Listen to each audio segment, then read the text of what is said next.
Let's take a look now at centripetal force. We learned about centripetal acceleration, and we've learned in previous units when we have an acceleration, we have a net force that is not equal to 0. So when we have a centripetal acceleration, we have a net force, and that acts in the same direction as our acceleration. Since centripetal acceleration acts towards the center of the circle, centripetal force is going to act the same way. Our net force is the centripetal force. It is center-seeking. It is a net force. This is really important to make sure that you understand. It's not an independent force. It's not a normal force or a gravitational force or a tension force. It can be created by any of these or a sum of these.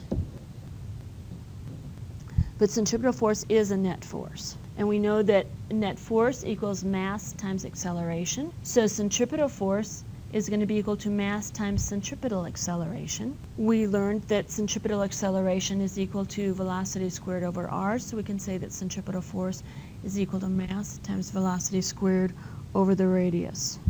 There are a number of ways that we can also rewrite this. We learned that velocity is distance, or the circumference, which is 2 pi times the radius, over time. So if I square that, I get velocity squared equals 4 pi squared, r squared over t squared.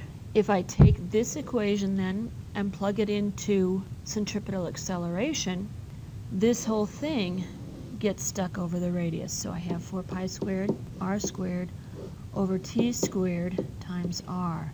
This can simplify, and what I end up with is centripetal acceleration is equal to 4 pi squared times the radius over t squared. T is the period, or the time it takes for the object to move in a circle. So t is the time, again, to move through the circle or the circumference of the path, and it is called the period of rotation. We put all this together. This gives us another equation for centripetal force, where we have the mass of the object times 4 pi squared r over t squared, which is also mass times centripetal acceleration, or mass times velocity squared over radius. All right, let's compare the centripetal force on a couple of pairs of objects. We have mass, we have velocity, we have radius for each of them. So we're going to use centripetal force equals mass velocity squared over radius. In the first case, this is the equation for object 1. For object 2, centripetal force is going to be mass times 2 velocity squared over twice the radius. So I simplify that. I'm going to get mass times 4v squared over 2r. So my centripetal force here is equal to 2 times my centripetal force here.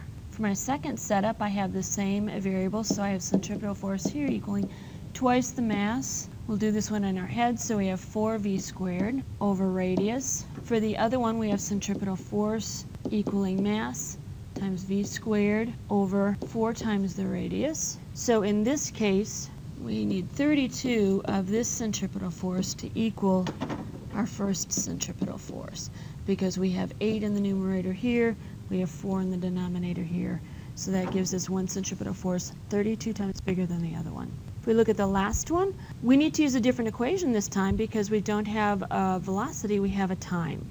So this time we're going to use centripetal force equals mass 4 pi squared r over t squared. For our left one, we'll say that it's 2t for 2 seconds. On our right, we have centripetal force equaling mass 4 pi squared times 0.5 radius all over t squared. This will simplify to just mass pi squared r over t squared. This simplifies to mass 2 pi squared r over t squared. So in this case, I need 2 of my first centripetal force to equal my second centripetal force. Here I have a car moving on a flat road going around a curve. And sometimes we deal with problems where we have objects not moving in complete circles but in parts of circles, so going along the arc part of a circle. So we have a radius of this curve is 35 meters, and we have a friction coefficient, and we're looking for the maximum speed the car can have in order to make the turn successfully. Well, what's going on here? If we take a look at a bird's eye view, here is our radius, our car is here, going this way around the curve, its velocity vector is going tangent. What happens if the friction force isn't big enough to keep it in the circle? The car will follow its path going along its velocity vector, so we'll leave the circle. So in this case, our centripetal force, the force that's holding our object traveling in a circle, is equal to the friction force of our car. So we can set those two force equations equal to each other. We know a mass, we're looking for a speed or a tangential velocity. We have a friction coefficient. So let's write out the two equations and see what information we have and what we can find. So centripetal force, we have mass times velocity squared over radius. Friction force, we have mu times normal force. And in this case, our normal force is going to be mass times gravitational field strength. So if we write this again, mass v squared over radius equals mu times mass times g. Actually, it turns out it doesn't matter what the mass of the object is because we can cancel it on both sides. We know the radius, we know the friction coefficient, we know g, we're looking for v. So we can solve for this. We know everything except what we're looking for. So if we rewrite it, we can say velocity squared equals radius times mu times g. Our radius is 35 meters. Mu is 0.45. G is our friend 9.81 newtons per kilogram. So we get v squared is 154.5. So our velocity, our maximum velocity that we can have and stay on this curve is 12.4 meters per second. All right, for this problem, we have a woman flying in an airplane. It's a little hard to see, but the plane is actually upside down. So if we draw the forces acting on her, we have gravitational force acting down. If she's in her seat, the only part of her body that's making contact with any part of the plane is her back and the seat. Her back is against the back of the seat, pushing her forward. The seat of the plane is pushing her down, and that is a normal force. So we have both the normal force and the gravitational force acting down towards the ground on her when she's in this position. So the centripetal force, again, is a net force. The centripetal force is the sum of those forces, the gravitational force and the normal force. Centripetal force is also the mass of the pilot times her velocity divided by the radius of the circle that she's traveling. Well, we have that information in the loop for us, so we can figure out what the centripetal force is that way rather than as a sum of forces. We need to convert this 235 kilometers per hour to meters per second. If we do the appropriate conversions, what we'll find is that it's 63.5 meters per second. And the radius that she and the plane are following is 380 meters.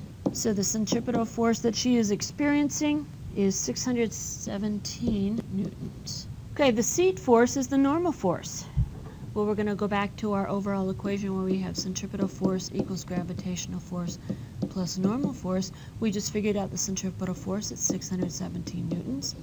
Her gravitational force is just m times g, so it's 55 kilograms times 9.81 newtons per kilogram plus her normal force. And if we do the algebra, we will find out her normal force is 77.5 newtons. At what velocity would the pilot be weightless? When an object is weightless, the normal force is 0. So instead of having a sum of forces, now our centripetal force is just equal to her gravitational force. So we have mass times velocity squared over her radius equals mass times g. Again, it doesn't really matter what her mass is, it turns out. So v squared equals the radius of 380 meters times 9.81 newtons per kilogram.